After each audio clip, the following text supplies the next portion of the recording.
Dajjal will then tell those people that I'm your Lord, believe me. And people, you know what? People will be so dumbed down that they're going to believe in him as an actual God. They'll take him as a God. Dajjal then, one of his powers is that he's able to cut a man in half and the two pieces fall down to two sides. Because he will say to them, and he will say that, do you believe me, I'm your Lord? And he says that, believe in Lord? He said, what's the proof? He says, well, how about if I was to cut you in half and then join you back again? And he'll have a whole crowd of people. So he said, go ahead then. So he points at him and he cuts him in half. Two halves fall aside. And Dajjal then walks between the two halves, comes back again, then points back at it, and the two halves join again, and the man starts laughing. Wow. Do you know that they've got right now technology with a laser that can actually cut a limb without having any blood pouring out? Do you know that this is going 20 years back, they've already made a laser that can cut off sound in a room? This is already available.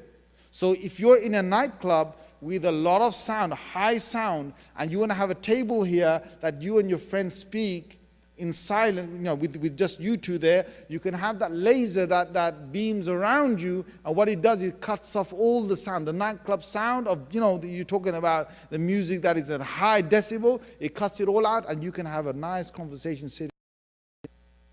Now, I don't know again if he's going to have all that at his hands, but you can see where this is going. He comes to a Bedouin, and he says, "You're going to believe me? I'm your Lord." And he says, "Why should I believe you? You're my Lord. Tell me how, why?" He says, "How about?" He says this in front of a crowd. He says, "How about if I was to bring your parents back alive?" He says, "Really? Seriously?" He says, "Okay." He says, "Bring them alive. Who would not want their parents to be alive?" So he goes to their grave. The Dajjal goes to his grave. And then, seemingly, he brings his parents back up from their grave. And they say to their child, "O child, believe him, he is God."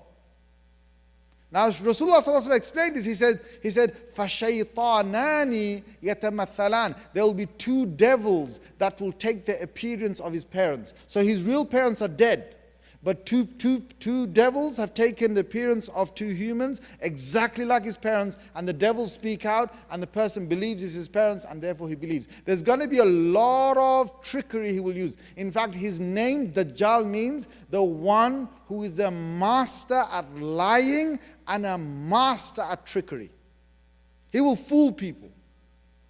He will walk. When he walks, he will have two rivers with him. Now, we have got nothing to understand this right now, but very soon, I'm sure in a few decades' time, whenever the time's going to come, we're going to see, we can understand how this is going to happen. He's going to have with him fire, and he's going to have with him water. But Rasulullah sallallahu alaihi wasallam said his fire is water and his water is fire. So he will tell people, look, jump into the water.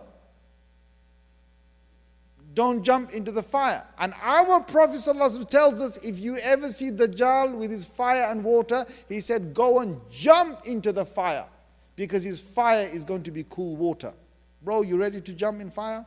Put your hands up if you're ready to jump in fire. Come on, put your hands up.